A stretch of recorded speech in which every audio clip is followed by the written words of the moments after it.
Where your fear is, there is your task. You got to do the thing you're scared of. Each one of us is carrying around this thing, right? Maybe there's more than one thing. The way out is through. The only way to deal with it is to get into it. Welcome to Tank Talks, a podcast that brings you insights and stories from some of the best and brightest minds in technology and investing. I'm your host, Matt Cohen, founder and managing partner at Ripple Ventures. On this week's episode, we welcome Jordan Nahmias from Unstuck Consulting to discuss embracing change while navigating your midlife career crisis. Jordan shares his journey into the professional world and how his career progression appeared similar to many in his early years, and eventually reaching that point in his career where satisfaction dips and change is necessary. We talk about the importance of recognizing when a change is needed and the differentiation between temporary dissatisfaction and a real need for a new direction. Jordan explains how to prepare mentally and emotionally once you decide to make that leap, and how to manage the fears associated with moving into a less defined career path. Finally, Jordan explains how the impact of routine and the perception of a career as a series of successive projects can help one feel a stronger sense of fulfillment. Now let's jump into the tank for this week's episode with Jordan Nahmias. Thanks for jumping in the tank today, Jordan. My pleasure. Oh my God. Having a friend like you that I've known for almost 20 years, over 2 decades, to share some amazing experiences that we've had personally and professionally is really exciting for me. But obviously for our listeners who may not be so familiar with you and your background, it'd be great if you can kick things off with your journey growing up and your career path that you've chosen to date. My journey growing up. Oh boy. Okay. I was born in Toronto in 1982. No, we won't start there. But I ended up going to law school. I was a philosophy major in university. I always thought I was going to go to art school and then just decided not to. We can get into that, but I went to Western instead because that's what all my buddies did, and ended up majoring in philosophy. I thought I was going to be a doctor originally, actually. So I went to Western to major in science and couldn't stand it. And my one elective was philosophy. So I was like, okay, I'll do that because that's fun and I like it more than anything else I've done so far. So I stayed in that, and then at the behest of a professor there who I was very close with, I wrote the LSATs and did well. So I was like, okay, cool. Now I can apply to law school. So I applied to law school. I never really thought, what does it mean to go to law school or be a lawyer? It was more just like this thing you do when you don't know what to do. So did that, got in wherever I applied, which was very nice, and ended up selecting to go to U of T. And then I moved back home from Western and went to U of T. And then that was it. So from there, like you're in a path, right? So then there's like an OCI system, which means on-campus interviews for those who don't know. And once you're in that process, then hopefully you get a job. There aren't that many jobs. I was very lucky. I got a job at a Bay Street firm. And then I summered there, which is just like a internship job you get between your second and third year of law school. And then I articled there, which is after my third year of law school. And for those who don't know, you have to article in Ontario in order to get called to the bar.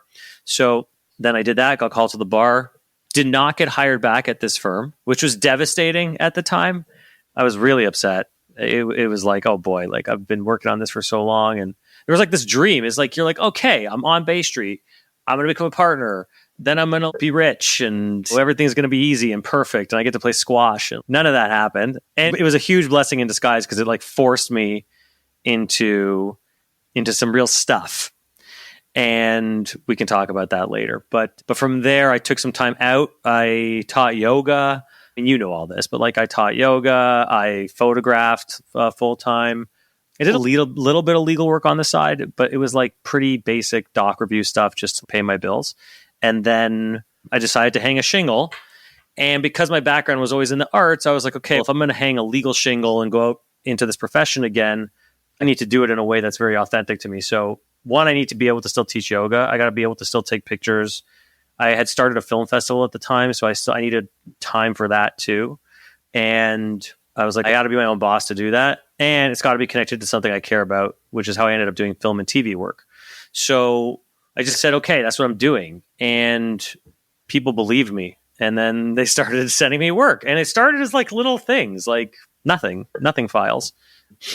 In my first year, I probably did, I don't know, maybe 1 or 2 entertainment related files. The rest of it was general corporate work. And then slowly it started to just build. And I networked my face off. A lot of coffees, a lot of lunches, a lot of parties. And then, yeah, that was it. It reached a critical mass probably in my second or third year of legal practice, which I'm not sure whether that's normal or not. It just did. And that was it. It was off to the races. So I was on my own for about 5 years. And then I merged with another firm that I had been renting space with. They were an entertainment firm for a very brief period of time. And then one of the guys that was there and I decided to leave and set up our own shop. And that was in probably 2017 or 2018. I don't remember anymore. And then, yeah, and that was it. So that was like my last incarnation as a lawyer, like in this firm that was called Goldenberg Nahmias. And then in 2021, I was like, I just don't want to do this anymore. That's putting it succinctly, but definitely put it succinctly. I think what's interesting is that early stuff that you were doing as a lawyer, one, getting turned down from the place that you were articling with, obviously quite devastating, but you obviously embraced a bit of that and changed the way you thought about maybe spending your day to day. But obviously knowing you had already dedicated so much time to law and law school and articling and stuff, you didn't want to just throw it all to the side. And so you combine those two together. And you were our counsel for Turnstile when we started, which worked out well. But I remember you were literally just doing things off the side of your desk. I guess the question people always have is, even though you dedicated so much time to the law profession, were you always feeling this dissatisfaction from the very beginning with the idea of working in the legal practice? Or did it come out later? It's a good question.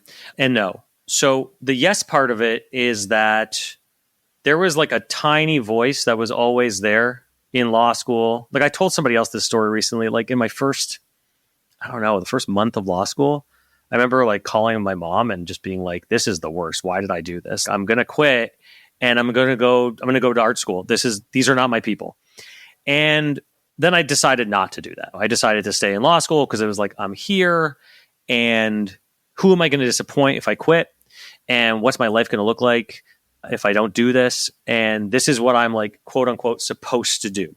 So there was that, but there was always this little voice that was just this is not you. And at some point you're going to not do this anymore. When I hung my shingle, I thought I was going to do it for 2 years. Honestly, I was I'll just make some money and then I'll have enough to get out of law again. And it's really hard. That turned into 10. Yeah, it turned into 10 or 12 years. And not only that, but it's once you're doing well at something, it's hard to leave it, right? Something else needs to change. It's like painting a painting, right? You have to add something in or you have to take something out for it to look different. It's not just going to change on its own. So of course, over the course of 12 years, lots of things happen in life. But I mean, that's what I want to talk about today, because we are friends and we obviously have a lot of off the record conversations. But I think a lot of people in our sort of age bracket and demographic are scared to embrace change and also thinking about or navigating this midlife, this mid-career crisis moment. And a lot of people are going through that, especially now as they have more responsibilities, but also more dissatisfaction with their profession. So maybe let's talk about this, because you've had friends who experienced similar mid-career crises, but your mid-career crisis happened quite abruptly in the way that you were not thinking about it, but it happened longer than you probably thought you would last in legal. What was the moment you realized that you had to make a change so drastic, like taking off the shingle?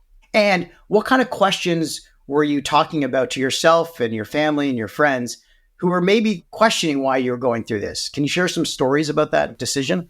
Yeah. I have a lot of thoughts on that. So there's no moment, right? It was just like a crescendo. So it was this thing that I'd been working towards for out of 12 years of legal practice, probably 10. But there are a few critical things that sped it up. So one was having a kid. One was COVID. And actually in COVID, the film business shut down for the first 2 months, let's say, of COVID, or at least our practice shut down. So there wasn't much to do. I was working at home a lot. And it opened up my mind to start thinking about not being so busy and being able to focus on creative projects. And I looked around and I saw people changing careers and I was like, wait a minute, you can do that? So it got me thinking more. And frankly, it's not that it got me thinking more. I started to get worse at ignoring the voice that was saying, you're not meant to do this forever. That voice started getting louder. And that's why it's a crescendo, because it was going the entire time I was doing the work. And anybody who knows me well is nobody was surprised. But it felt super abrupt because like how I proceeded to then get out was abrupt. I managed to be like out of my practice within 3 months, which is nuts. Like when you have a very deep client book and you're in the middle of a lot of files, and it's not easy to do that. But anyhow, so that's part of it. There's other things I can name, but one thing that's coming to mind right now is I was coming home. I was like increasingly miserable, and our daughter was probably like 5 months old. She has no idea what's going on, but I'm coming home and looking at my wife and my kid, and I'm thinking to myself, I'm not bringing the best of myself home to my family. They can tell, I can tell, and not just that, but at some point, this kid is going to be old enough to understand that dad hates his job, or I'm going to feel like a liar. And this is the important one for me. I'm going to feel like a liar when I say to my kid, look, go do the thing that you care about, or that at least gives you some meaning. And don't get me wrong, I took meaning out of my work, but the returns were diminishing over time. Practice what you preach. Yeah, I'm not good at lying. And that was one. As a lawyer, that's a good thing. Depends who you ask, but yeah. Yeah. And well, that's funny. I'm thinking about two Jim Carrey films when you talk about that. It's Liar Liar, which is obviously hilarious. The other one is Truman Show. Him coming home every day, being more dissatisfied with the same sort of routine every day and noticing the subtle changes in the people around him. But really, it's the subtle changes in himself that makes him have that drastic changing of the views of the world. It was kind of like what you experienced. Yeah, slowly. I looked around and I was just like, I don't feel like me. Right. I don't feel like me when I'm in these conversations to talk about the minutia of legal practice. You're arguing a lot. You're fighting over commas. Sometimes there's a lot of stuff that it stops scratching my itch. Like it did for a while, and then it just didn't. I don't know when or how that happened. And that's not uncommon. No. There's a lot of research that suggests there's a U-shaped curve in life satisfaction around midlife. That concept of how every single day you continue to see time slip away, progress slows down, satisfaction with the people you're spending half your life with. Because think about it, you're at your job for 10, 12 hours a day, and you only see your family very shortly in the morning and very shortly in the evening. And you start to question a lot of that. How does this concept reflect with your experience? And what do you think contributes to this job dissatisfaction around midlife, in your opinion? You can go really deep on that question. For me personally, I had set out some pretty clear things I wanted to do. And some of it was conscious and some of it wasn't. But I was able to look at my life around 40 and I was like, okay, look, I've got a home. I've got a family. I have my health, thankfully. I've built this business. My name is on the door. I set out to do what I said I was going to do, which was like, I'm going to have a law firm, and it's going to be an entertainment-focused law firm, and I'm going to serve these things. And I was like, okay, I'm here. Now what?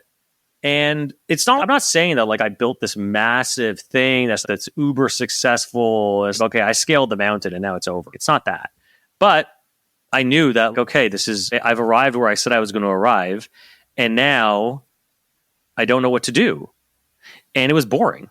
I mean, to be honest, it's funny actually you're mentioning the Truman Show, because I caught the end of it the other night on TV, and there's a lot of meaning in this entire scene when he's in the boat, and it's like a whole hero's journey thing, which we can get into another time. But then the boat hits the wall, and I think that in a lot of ways that resonates with me, because I've hit this wall.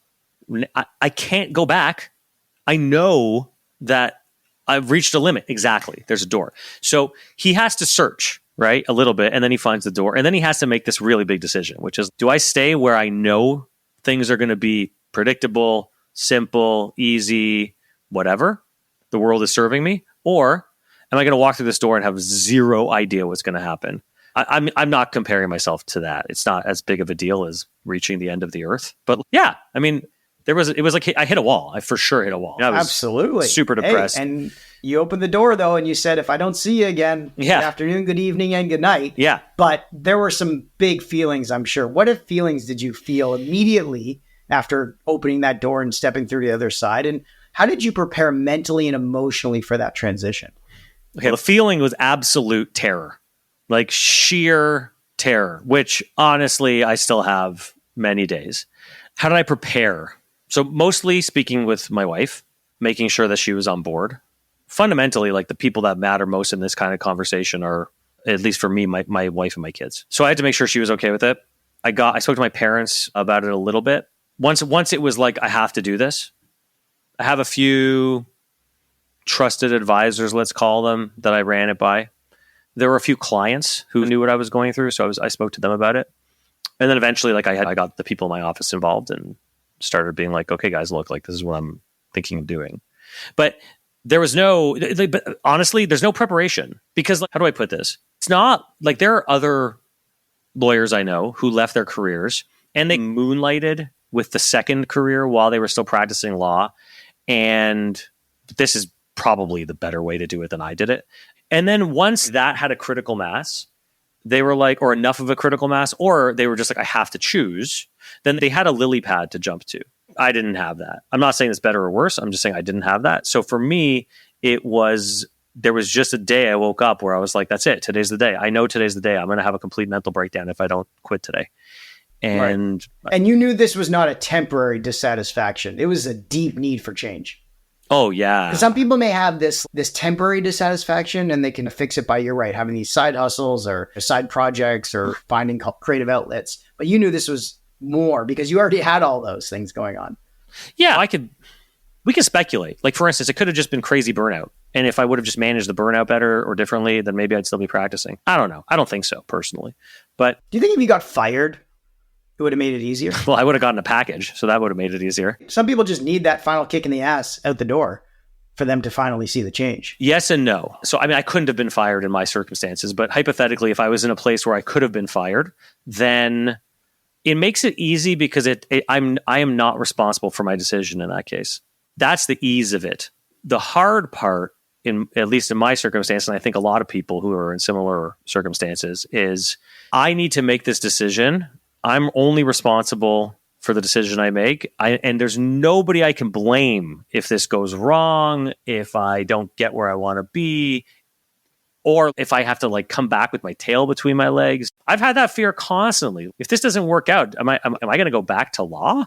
I know the answer to that is no, but then again, crazier things have happened. That would require a lot of humility on my end, which I'm sure I can muster up, but not easy. Jordan, a lot of people could be listening to this and just be hearing like, oh, this is a privilege to have these existential conversations, or the freedom and the time to be able to find more passion and connection with your professional life. If we were talking to our parents, they'd be like, I worked at GM for 25 years or 50 years. I worked as a teacher. I worked as an accountant or some professional career, and I hated every day of it, but I sucked it up. Is this a privileged conversation to be having, or is this because we actually care more about the impact it has on our family and our friends and our relationships after our 9-to-5 life, and we want to find that quote unquote work-life balance? That's a really hard question. That's why I asked it. Yeah, thanks.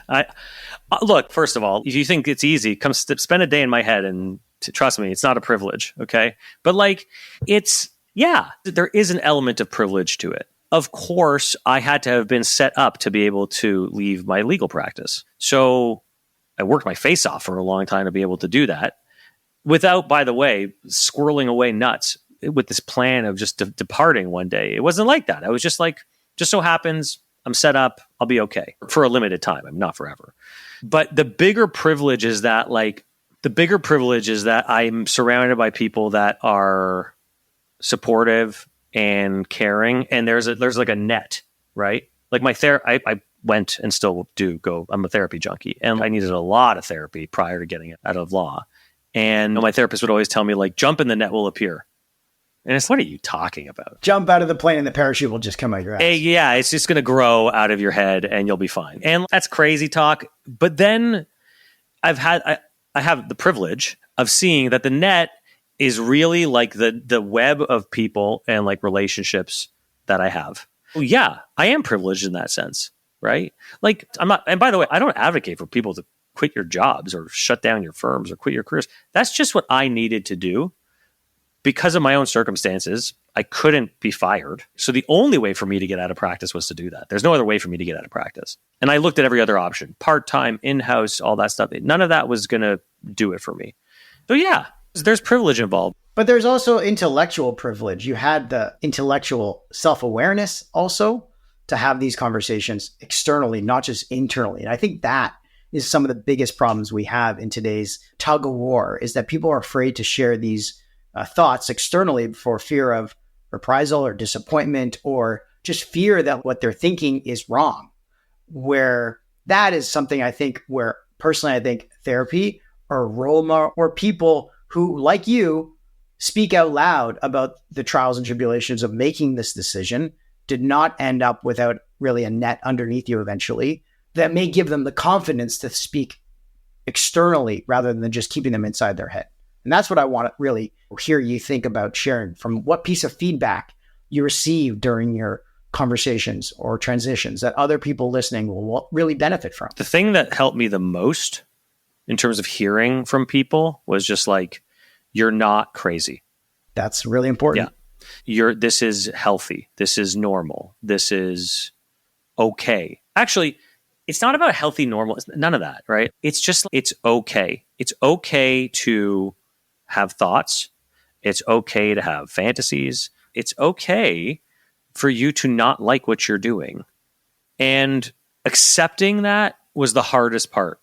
But like and this really is more about like this is a comment more on like productivity culture and that sort of thing. But fundamentally, like we are very much built, trained, however you want to describe it, to measure our output by units of X, and also like to be showing that we're busy. The faster I respond to an email, the faster I respond on Slack, the more you see me at my desk, which obviously means I'm busy, I'm productive, I have value. And agricultural cultures, it doesn't work that way. Like you produce, I know I'm getting a little esoteric here, but like you produce when the weather and the world lets you produce, and then when you don't. Seasonality. We don't have seasonality in services businesses. Exactly. There's no season, but there's also a seasonality to life. Like I'm stealing this from Parker Palmer, okay? But there's a seasonality to life. There are cycles to life. And we all go through these winters and falls and summers and springs, and maybe that'll happen multiple times in somebody's life. For me, it's happened multiple times, right? I'm probably now in what I think is like your third winter? End of winter, yeah. Nuclear winter. I know. It's like probably winter, spring moment in my life. So you have accepting that is critical. And accepting also that like our value is independent of what we're producing. For me, that was a big one. Another huge one was telling me, like, Jordan, you're you, and lawyer is just the job, right? A lot of professions, your work is your identity. It's not like I do law. It's I'm a lawyer. And I know that maybe that's like a semantics game, but I really do think that people struggle with that. I, for sure, struggle with that immensely. I was like, if I'm not a lawyer, then what the hell am I? And by the way, that's a crazy thing to say. I'm a father. I'm a son. I'm a brother. I'm your friend. I'm a yoga teacher. I'm a former camp counselor. You can go on forever. But like you measure, I think we tend to measure our value. And this is the conversation you have in your head. Like, I'm measuring my own value on the basis of what am I producing and who and how much can I indicate that, right? How much can I perform? Do you know what do you remember when we were younger, nobody ever asked the question, what do you do? And as soon as that question starts coming up, you're entering like the U-shaped part of the dissatisfaction part, because every party you go to or every event or anything, so what do you do? And that is exactly what you're saying, that productivity answer is what everyone struggles with. Jordan, you decided to take a new career path and take this challenge right back to where it started in your head, but for others. So can you explain what this new career path is that you've chosen and how you navigated your way to this point in helping others? I mean, I'm hoping somebody else can explain it to me, but I'll try. So there was a lot of things I did like about being in legal practice. So first of all, I love helping people. That's service is like a fundamental part of, I think, just who I am. So that was one thing. The second thing is, and it took me a long time to accept this. I never really got it. I still don't really fully accept it, but whatever. People tend to tell me things that I don't like. They don't tell other people. I don't know why. I don't know how. I have an old lawyer colleague of mine who told me, you're very disarming. He's like, why am I telling you these things? And I'm like, beats me, man. I think I have a knack for talking with people. I think that's why I did well as a lawyer. I was a good lawyer. I know I was a good lawyer. Yeah, thanks. I'm a good listener. I'm a better listener than I am a lawyer.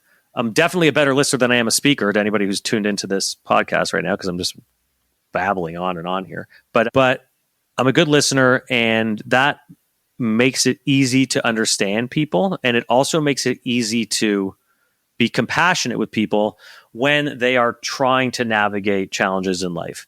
The other thing also that I picked up, and it took other people to tell me this as well, is that as a lawyer, I was far more invested with people's human problems than I was with like the business issue. I would get really excited about, okay, like how do we navigate like this other person's psychology so that we can make the deal work in our favor, and let's strategize around that and the personalities, right? Now, maybe that's just part of the entertainment business. It's a lot of personalities. It's every business. So no AI lawyer is going to do that. No AI lawyer is going to do that. So all of that kind of spoke to me. And I kept seeing that like over the course of having been a lawyer, I did a ton of mentoring. I did like informal coaching. I never thought about it though. I just like doing this. And then I started reading more on psychology a bunch of years ago. And there was one book I read, which is called, sitting here on my desk, The Middle Passage. It's by a guy named James Hollis. He's a Jungian analyst. And so I got really into like Jungian theory. It's very much there's a lot of story, there's a lot of narrative, there's a lot of art. It's a very interesting way of thinking about the human condition. And I was like, okay, that's also interesting. So at this point, it's all just, this is interesting, this is interesting, this is interesting. I don't know what to do with that. And then somebody else said, look, maybe you should go be a therapist. And I was like, really? I'm going to listen to people's problems all day? Isn't that what I'm already doing? And yeah. And then I was like, oh, well, maybe there's a way to do this. And so I looked into coaching. I looked into psychology programs. I looked into psychotherapy trainings. And I chose to do this. And so now it's like a kind of so anyway, that's a long answer to your question, which is like, what does that really mean in terms of what I do? Generally speaking, what I do is I work with people one-on-one to help them navigate periods of stuckness, for lack of a better term. And that oftentimes comes around career. Sometimes it's around creative stuckness. Sometimes it's around, I don't really know what to do with my team or in this relationship. But fairly commonly, and probably because of my own story, people are approaching me being like, how do I make this change? Like I'm in the middle of my life and I've done all the things I was, supposed to do. And yet I'm not feeling satisfied. And that's the you, right? The you is you're starting up here and we're just doing, we're doing because that's what we're supposed to do. And before we know it, we've done all these things, except in certain circumstances, there's this, this awakening that happens, right? Where it's like, whoa, like I'm staring my mortality in the face. I'm at the middle of I'm at the middle of my life. And by the way, that's one of those things that people don't ever want to say out loud. But you can't think about memento mori is very important. Don't think about it too much. But I would be lying if I said I don't think about it often. On my deathbed, is this the thing I'm going to regret? So anyhow, yeah, you can use it as motivation, although sometimes I think you can get fixated on it too, and then and then you're not present because you're just thinking like, when I die, what am I going to have to say or do or show? Yeah. So that's a longer conversation, but yeah, like that's the you. And so then you end up in the messy middle. Like it's like I think this is an obvious example, but I'm going to say it anyway. Like a caterpillar, it's born, it crawls along, does its thing, eats the leaves, whatever. And then it becomes a chrysalis and it goes into the cocoon. But what people don't really understand is, or maybe they do, doesn't matter. But like in the cocoon, it turns into a glob of nothing, right? And it reshapes and comes out as the butterfly. But that middle part is incredibly messy and painful and inconvenient to the caterpillar, right? And it's just gross. It's mud, right? You got to be in that for a bit. And that's the bottom of the U. Now, by the way, the bottom of the U, you have to choose to do. Because the dissatisfaction, of course, comes, right? But it's not a U unless you go in. You talk about this, though. You talked about doing scary things like that, bringing that winter upon yourself. Can you share maybe some takeaways from that experience about that keynote you did on doing scary things? I'm going to quote Jung here, which is like, where your fear is, there is your task. So you got to do the thing you're scared of.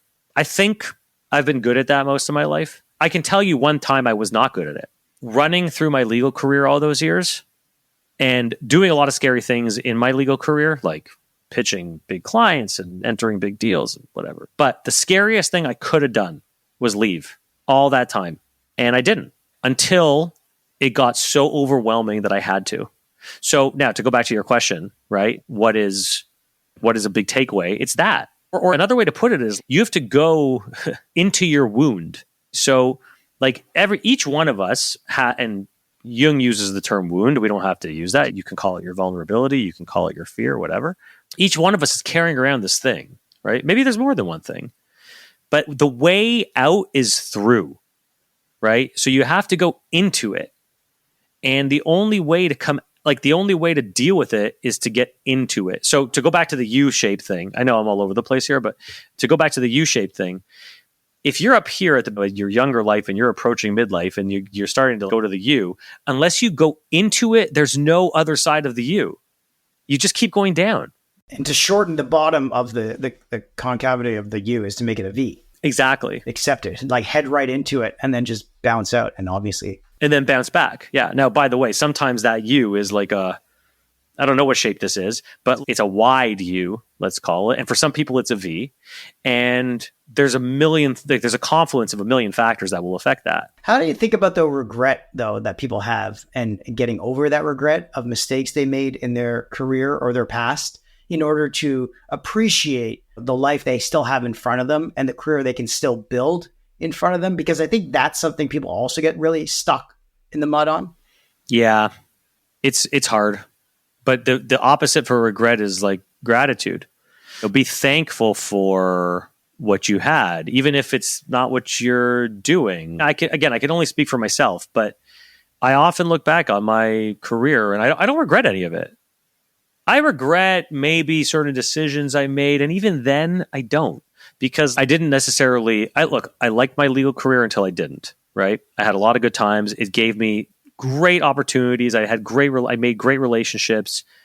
And also there's all these other things, like, not to sound too woo about it, but had I not gone to this school and then this thing, and then I wouldn't have done this thing and then met my wife and I wouldn't have, who knows how it all would have worked out. So I can't regret it, but I also can counteract the regret that pops up into my head, as I think it does for most people around these things, by being thankful for it. I'm grateful that I went to law school, right? It didn't hurt me to go to law school. I'm grateful that I had my law firm. I'm grateful that I had my partner. I'm grateful that I had those employees. I'm grateful that I had all those clients. I've had clients, there's a couple in particular, who things did not end well between them and I. And sometimes that's just relationships. You got to get a divorce at some point. And yet I'm grateful for it, because without those clients, I wouldn't have learned so much. I wouldn't have learned about myself. I wouldn't have learned about the business, or I wouldn't have made mistakes.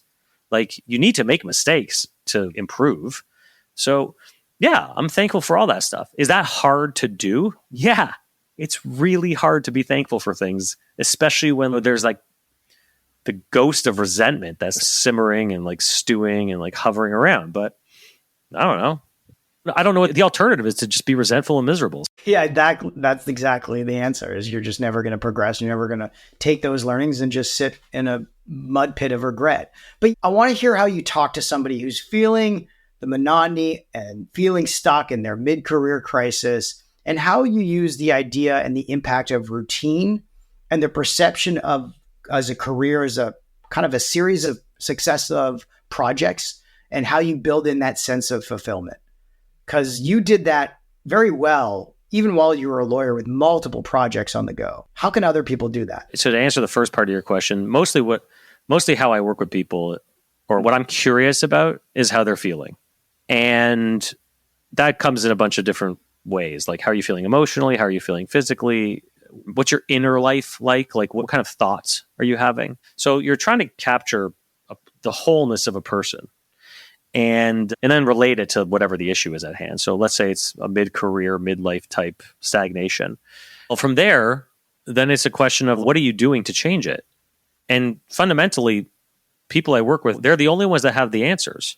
So if they're not doing anything, then my role is to ask them, okay, what could you be doing? And I can make suggestions, of course. I'm not isn't pure talk therapy. Give an example. Could you sell the business? Could you shut it down? Could you give it to your employees? Okay, great. So how am I going to pay for my kids' education, my mortgage? There's all these steps along the way that your brain tries to wrap your head around when you ask those questions. So maybe give a sense of like how you play that pinball back for them. Those questions are like way down the road. So for instance, like if somebody comes to me and they're like, look, I'm stuck. I've been a lawyer for 12 years and I built this great thing and I don't really know what to do, but I know that this isn't doing it for me My name's anymore. Jordan N, but don't worry about the last Yeah, name. but everybody calls me J Nahmias. Yeah. So the first question is, it's not tell me more about it, but it's what does that stuckness feel like? And what have you tried so far? And where else is this showing up in your life? And things like, how do you take care of yourself? So you're not approaching the problem, you're approaching the person. And that's important because it's easy for people to just quit jobs. It's not easy to shut down a business, but it can be done, right? Burning it down to the ground shouldn't, I don't think that should be the default. And I'm certainly not going to advise anybody to do that, right? Like that should be unless you are absolutely certain that is what you want to do, in which case you're probably not even going to be speaking to me, right? Then, yeah, okay, do it. But that should be like the last resort, and we should really be working on what is it that is going on with you. So for instance, trying to think, okay, I have one client, she's a lawyer. She wanted out of law for a long time. And most of our work was spent just around like trying to figure out how she felt. She didn't even know why she wanted out. She just thought she needed to get out. And so so then again, this is a way of going to the person. It's not the issue, it's the person. And in her case, we spent a ton of time just being like, look, you need to, first of all, or not you need to, but like you could get in touch with your feelings more. So just like check in 3 times a day. How do I feel? And then use like a feeling wheel. Like sometimes I'll use an emotion wheel, which has, 1,000 emotions on it. And it's okay. Like what feeling on this are you feeling right now? Because people people feel things. There's no question. But I think people avoid feeling the things they don't want to feel. And professionals and non-professionals, doesn't matter. I think a lot of people, we work in order to not feel the things that we probably should feel. Like, and to go back to something we were talking about earlier, I think that's a big thing that happened around COVID, around having a kid. I was having feelings I could not assuage by just working more. And if anything, those feelings made it harder for me to work. It was like I couldn't focus on like my deals. Like it was just, I was always tired. So it's an interesting thing that happens because home life and work life are just compressed. It's not only, it's that, but it's also like your emotions are going to get through to you whether you want them to or not. Okay. And like that, I think for a lot of people, I'm sure there are people listening to this that understand this, but that will eventually be like a panic attack or like depression or God forbid some health crisis, because your body is going to send you the message if you're not willing to listen to your emotions. It's all connected. Like I know our brains and our hearts are separate. They're not. Like, it's all connected. And like, why do you think you take a cold plunge and you feel like exhilarated and then you feel calm after? Because all this stuff is related. So yeah, your heart rate drops. Exactly. And most mindfulness tools are effectively trying to go after the same thing. So it's not whether like meditating is better than cold plunging, is better than taking a sauna, is better. Like use whatever tool works for you. So by the way, going back to tools, like that's a big part of what I do with people, which is just we understand your life. We're going to put you in, we're going to try to understand your life in terms of like stories. And then we're also going to introduce practices. And that's just habit building. It's okay. 3 times a day, you're going to check in on X and you're going to make notes. And then we're going to talk about what you learned from doing that. And if they're a person who is, my coach gave me this one, which is like, every night at 7 p.m. after you put your daughter to bed, you're going to go lie down with your legs up the wall and you're going to listen to this song, right? And you're going to do that for 15 minutes every day. The song is called For Your Heart by, I guess, a composer named Lauren Green. It's instrumental. It's quite relaxing. But the purpose of that was to feel myself being supported by the ground. and probably to give me a sense of greater psychological safety as I was going through a period of like intense disruption and upheaval. So yeah, that's the kind of stuff I might do with somebody. Other times it's you just need to meditate once a day. Mid-career dysfunction or dissatisfaction, it's one of these things that always persist until you're ready to address it head on, like you said, like that Truman boat hitting the wall kind of thing. And there's many different strategies, but what you're saying is don't go to the solutions part right away. Break down the feelings piece, the people piece, and then you'll find your way into the solutions, which could be thousands of different options. But it sounds like you don't want to rush that, even though people in their mind end up dropping right down to the bottom, which is mortgage, kids, education, putting food on the table, all those types of things. And you really bring them back up to a higher level first, which allows them to distill a better maybe course of action when they're ready to change course. But obviously that takes time and commitment. I understand that. But maybe talk about now you're obviously having to be a bit more open and vocal about the ways that you're trying to help people versus maybe when you're just a lawyer. Because I notice you've been pretty active on social media to your own chagrin, I'm sure. But how are you using it to maybe address these things head on versus your time as a lawyer and offer a service that people may be uncomfortable to talk openly about, but happy to connect with personally with you? I never use social media for legal purposes, like for legal marketing. I never marketed. Very different business. So now I use LinkedIn more than I'd like to. But to go back to what I was saying before, because I don't want to, or because I'm afraid of it, it's probably exactly what I should be doing. And why is it specifically what I should be doing? Because it requires me to be like expressive and to reveal my thoughts and my feelings and to take a stand or have an opinion on things. It's really easy to have an opinion as a lawyer sometimes because it's like, this is the way it's done and this is what the law says. And so my opinion is just my interpretation, right? But when you're doing creative writing, marketing, expressive, whatever purposes, you don't have that to rely on. So it's much more, for me anyway, it's much more vulnerable. I feel much more open when I do it, but it's hard. It's really hard.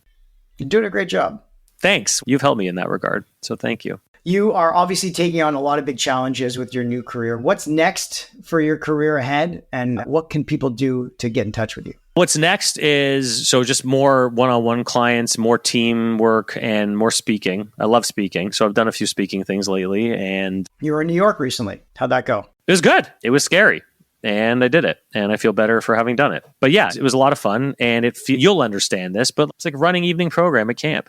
Like you're with a bunch of people and you're trying to get them engaged and asking interesting questions about themselves and their lives and their careers. And I think that's really fun and rewarding.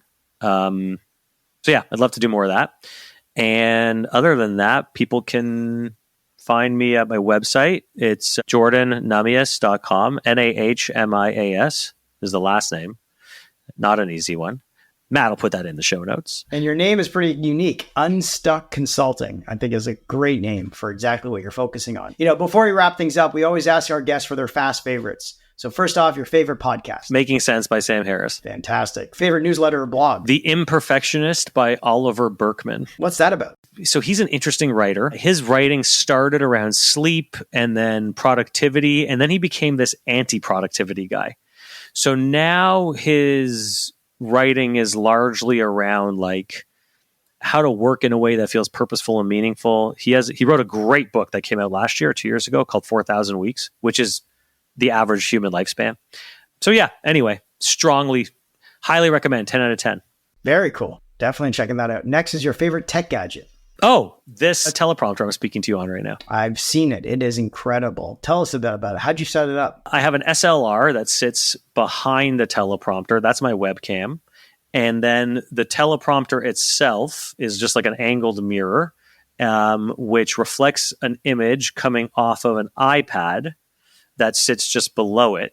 I don't know if the way I'm explaining this makes any sense, but this is a great hack for people who spend a lot of time on Zoom if you want to look like you are making eye contact with the person on the other end of the camera. Yeah, I've seen the setup. It is phenomenal. So very smart. Next is your favorite new trend. I don't know anything about trends. So I would go with either A, baggy clothing is coming back into style, super comfortable. Or B, maybe this is the more important one, it being much more acceptable to talk about our challenges and our dissatisfaction with how we work, and especially for men, by the way, and just the nature of people becoming more expressive and more creative, and it's exciting. With people, getting help from people like you also accelerates that creativity process, hopefully. Next is your favorite book, which I'm sure you have a few. This is a very hard one for me. So my favorite, and don't judge me. So I'm going to give you 2 or 3. Fiction, don't judge me. American Psycho, still probably one of the best books I've ever read. I just finished reading a book called Let Your Life Speak by Parker Palmer. There's a chapter in it on his own experience of like career crisis, midlife depression. I've never read anything that so accurately explains how I have felt in my life. So that was like a really profound one for me. And then the other one is The Middle Passage by James Hollis. That was a life-changing book. I've read it like 3 times. Let Your Life Speak by Parker Palmer and The Middle Passage by James Hollis. Wow, sounds like pretty powerful books. And last but not least, your favorite life lesson. A big one, no mud, no lotus. Or as my therapist often says to me, you got to sit in a poopy diaper once in a while. It's the only way. It's the only way anything's going to grow. But another big one is like nothing's permanent. When it's good, remember, might not be ever forever. When it's bad, remember, it's not going to be forever. Amazing. Well, thanks for joining us in the tank today with Jordan Nahmias from Unstuck Consulting. Thanks, Matt. Hey everyone, thanks for tuning in to another episode of Tank Talks. We hope you found today's conversation as insightful as we did. If you're enjoying the show, we've got 3 quick things to ask of you. First, hit that subscribe button on your favorite podcast platform so you never miss an episode, whether that's Apple Podcasts, Spotify, Google Podcasts, or YouTube. Next, follow us and stay up to date on upcoming episodes and behind-the-scenes content on social media with Twitter, LinkedIn, and Instagram. And lastly, share the love. If you found value in today's episode, share with a friend or colleague who'd benefit too. Your support helps us bring in more amazing guests and keeps the Tank Talks engine running. That's it for today. Until next time, keep disrupting and innovating.